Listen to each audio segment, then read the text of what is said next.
Bueno, vamos entonces a hacer la cónica de esta figura. Dibujamos la posición de la figura respecto al cuadro.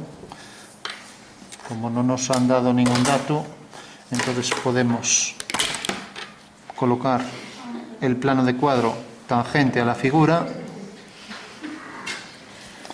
Dibujaremos entonces el cuadrado que inscribe a la figura, más o menos es esto. Entonces dibujamos ese cuadrado.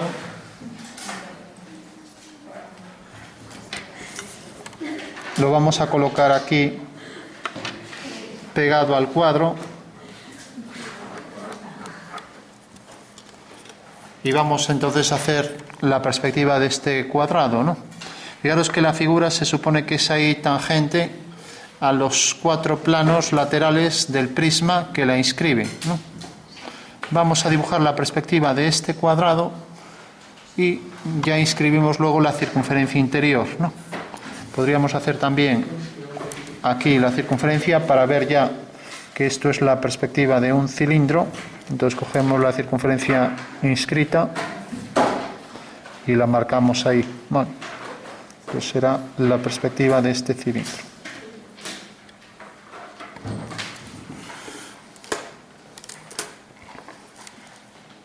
Vamos a poner, por ejemplo, el punto de vista un poco lateral, con lo cual se distorsiona un poco la figura, pero es igual.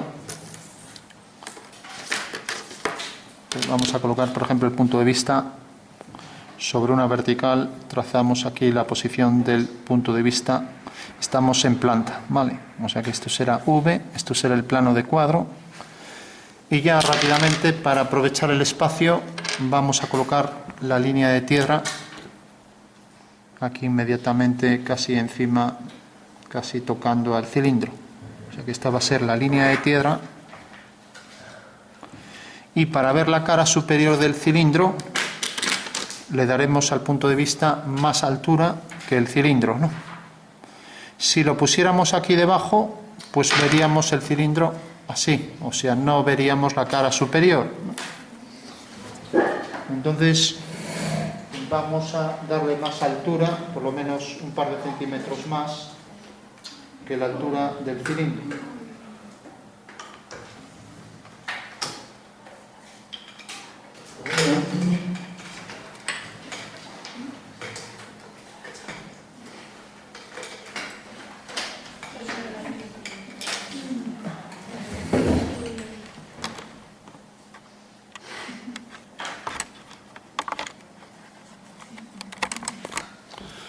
Bueno, pues esto sería en principio la perspectiva de la circunferencia, sin más, ¿no?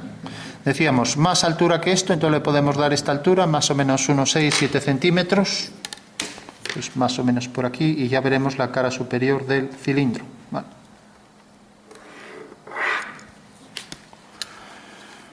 Bueno, con lo cual tenemos que la perspectiva de la línea A seguirá esta dirección y la fuga será el punto principal, ¿vale? Recordamos que en el espacio tenemos algo como esto, ¿no? Siempre conviene tener el esquema presente para hacer esto de forma que podamos entender lo que estamos construyendo. Entonces tenemos aquí la posición del punto de vista V y tenemos los 2 planos que se cortan ortogonalmente. Tenemos aquí detrás la circunferencia. Vamos a ponerla, por ejemplo, aquí. La circunferencia viene por aquí. Y es tangente aquí en los puntos medios de los lados del cuadrado circunscrito. Vale. Marcamos la posición de los ejes. Y bueno, el punto de vista en este caso está a este lateral, aquí, pues bueno, está prácticamente aquí en la parte superior. Pero lo que tenemos que ver es que, por ejemplo, la perspectiva de esta línea y de esta línea, que son las 2 tangentes laterales, aquí la llamamos A y B, pues en realidad sigue esta dirección y su fuga es el punto que llamamos principal, ¿vale? Bueno, con lo cual tenemos que la perspectiva sale de este punto, de su traza, y va al punto principal, ¿no? Mientras que la perspectiva de esta línea va ahí al punto principal. Bueno, pues esa será la representación de estas dos líneas, ¿no?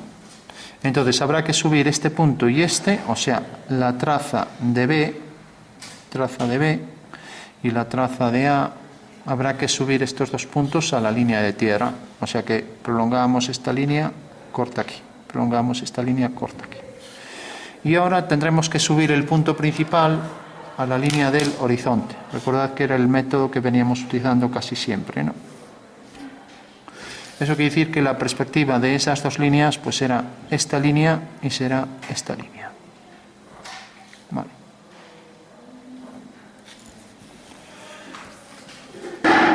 O sea que tenemos la perspectiva de estas dos líneas, que son estas dos, y ahora para trazar, por ejemplo, esta línea, podemos hacer una diagonal del cuadrado,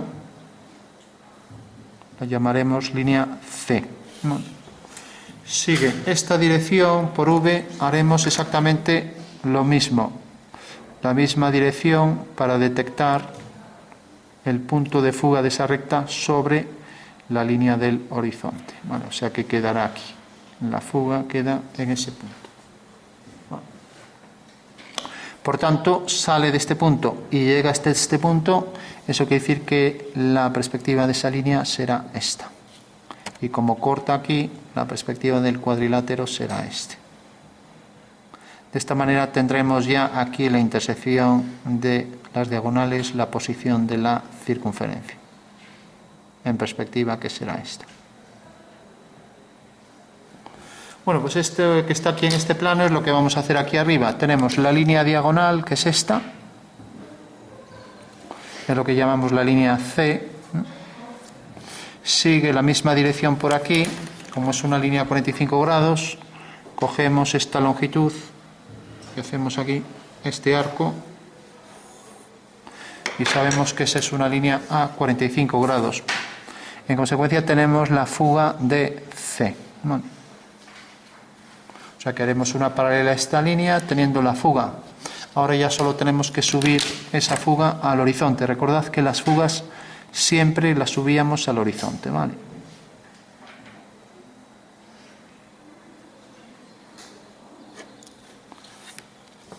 Vale, tenemos aquí la fuga de C. Entonces unimos este punto con este y ya tenemos aquí la perspectiva de este punto, que llamaremos punto S.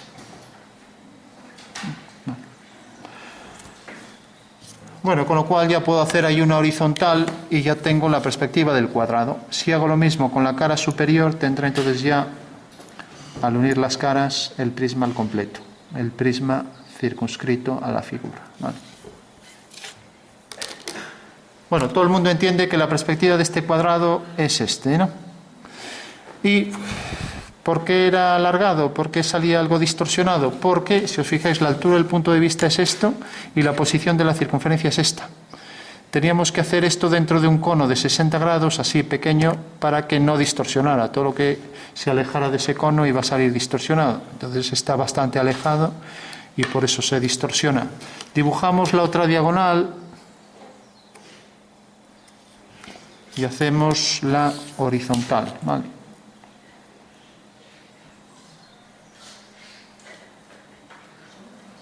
Pues tenemos aquí la línea horizontal y tenemos también la línea que pasa por el centro de ese cuadrilátero. Vale. Con lo cual ya podemos trazar la elipse que pasa por estos 4 puntos. Vale. Bueno, con precisión podemos subir este punto de intersección,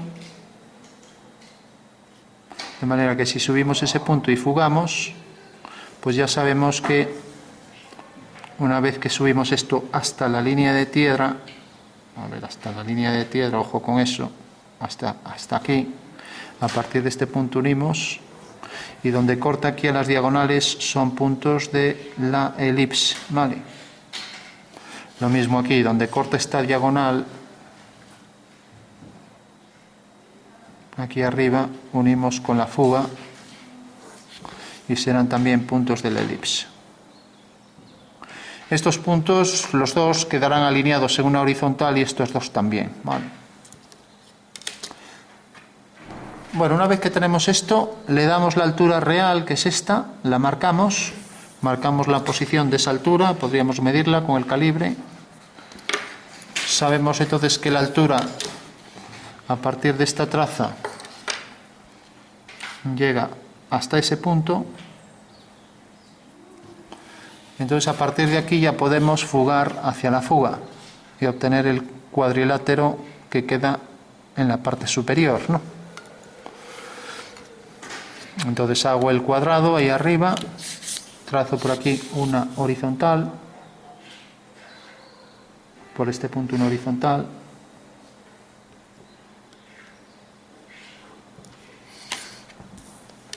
prolongo esta línea también por este punto y tengo ya la cara anterior del prisma, ¿no? Fugo ahora hacia aquella fuga y levanto por estos dos puntos verticales, ¿vale? Por un punto y por el otro, obteniendo aquí, deben estar los dos a la misma altura, obteniendo ahí ya la posición de la arista trasera.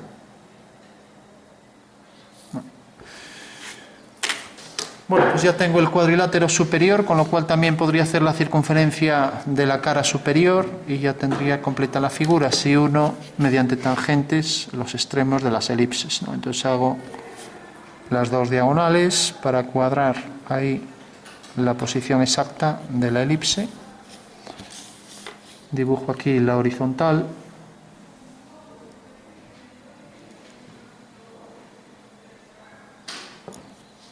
Y dibujo la línea que pasa por el centro del cuadrilátero.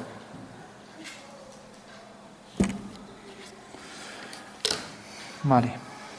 Bueno, podría subir también estos puntos y fugar, o también subir estos puntos correspondientes de la elipse inferior a la elipse superior. Lo vamos a hacer mejor así, ya que esos puntos son invariables para ambas elipses. ¿Y por qué? Porque si yo subo aquí este punto y lo fugo, pues en realidad corresponderá a un rectángulo que necesariamente es un rectángulo que corresponde a esta base, ¿no? Y corresponde aquí a esta longitud. O sea que en realidad el punto este quedará arriba sobre la vertical, ¿vale? O sea que tenemos ahí el punto, hago este otro, marco ahí en la diagonal su posición y lo mismo, este de aquí, nos acercamos,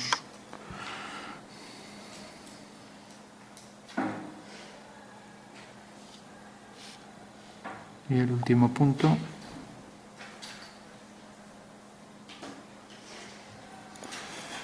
Bueno, una vez que tenemos esto ya hacemos la elipse,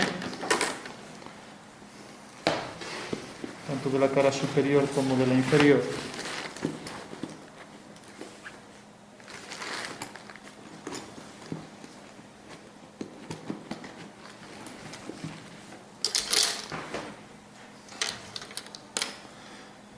Entonces en la elipse siempre es lo más complicado. Entonces hacemos una elipse que sale tangente de aquí, pasa por este punto, entra tangente por aquel punto. Además aquí la elipse se deforma bastante, pasa por ese punto, ahora entra tangente por ese, entra tangente por ese punto a esta recta, viene por aquí también tangente. Incluso la elipse nos da a veces la solución de estos puntos que no están trazados con gran precisión. O sea, la elipse nos dice si realmente los puntos estaban bien trazados, ¿no? Y aquí entra tangente otra vez a esa recta por ese punto. Bueno, pues esa será la curva elíptica. Bueno. Y hacemos también la curva elíptica para el cuadrilátero superior. Entonces viene por aquí, pasa por ese punto, entra tangente por este de aquí, viene tangente por aquí, pasa por este punto.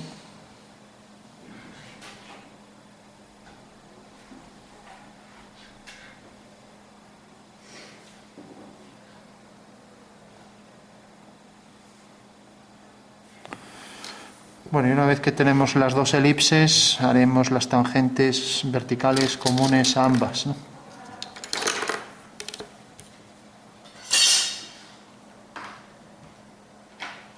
Pues tenemos aquí la vertical y la otra vertical, que va a coincidir casi con ese punto. No va a ser coincidente, pero casi. Pues está más a la derecha de ese punto que calculamos, ¿no? Que pasará por aquí tangente.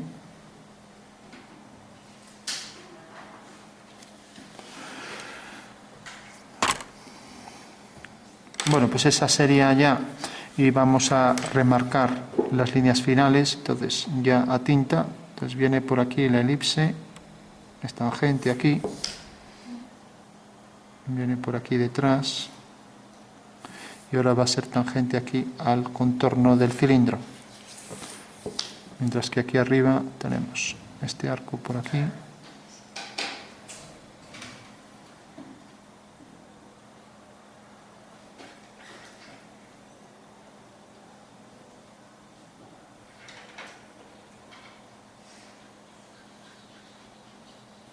Bueno, aquí nos queda un poco hundida, pero bueno.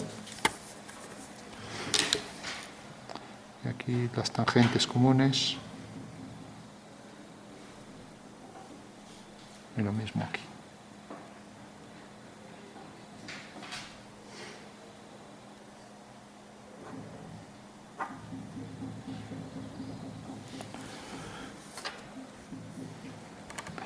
Bueno, pues esa sería ya la perspectiva al completo del cilindro. Marcar aquí las diagonales y marcar aquí la vertical. Para las circunferencias se marca discontinuo. Y aquí la horizontal, por este punto.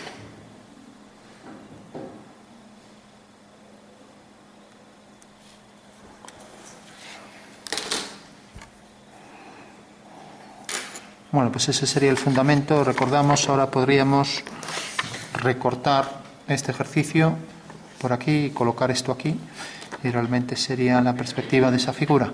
O sea que si colocamos aquí el cilindro y colocamos este plano aquí, realmente bajo este punto de vista, si dibujáramos esa figura la veríamos exactamente tal y como aparece ahí dibujada, ¿vale?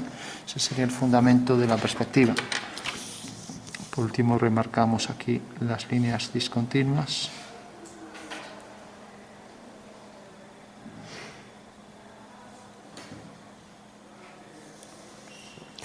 Recordamos, según la normativa también, cuando se hacen las discontinuas, si la discontinua sale de un objeto, como en este ejemplo, por ejemplo, una elipse continua y ahora viene discontinua, si nos acercamos a este detalle, la discontinua empieza exactamente a partir del objeto. O sea que la norma exige que la discontinua empiece mismo en esta línea, ¿no? O sea que no podríamos hacer algo como esto, así. Algo así. Porque en realidad esto no nos definiría la posición exacta de donde entra la curva. En cambio, esto sí que nos lo define, ¿no? Entonces la norma exige que la discontinua salga. Otro ejemplo. Tenemos, por ejemplo, una línea discontinua para mostrar que ahí hay un hueco, por ejemplo, para una pieza que tiene una forma de U, así. Entonces, esta pieza en un alzado, pues tendrá este detalle de la línea no visible, ¿no? Bueno, pues lo marcamos así. No se puede marcar así. Vale. Bueno, parece un asunto trivial, pero es muy importante para la comprensión de piezas. Bueno, pues tenemos al final aquí ya la perspectiva del cilindro. Y bueno, y vamos a hacer las sombras, lo haríamos aparte porque aquí ya hay mucha línea, ¿no? Si lo quisiéramos hacer aquí, por ejemplo, desplazando la circunferencia, haríamos la circunferencia, las tangentes, y en los puntos de tangencia subiríamos una vertical separando luz y sombra, ¿no? Pero bueno, lo vamos a dejar aquí.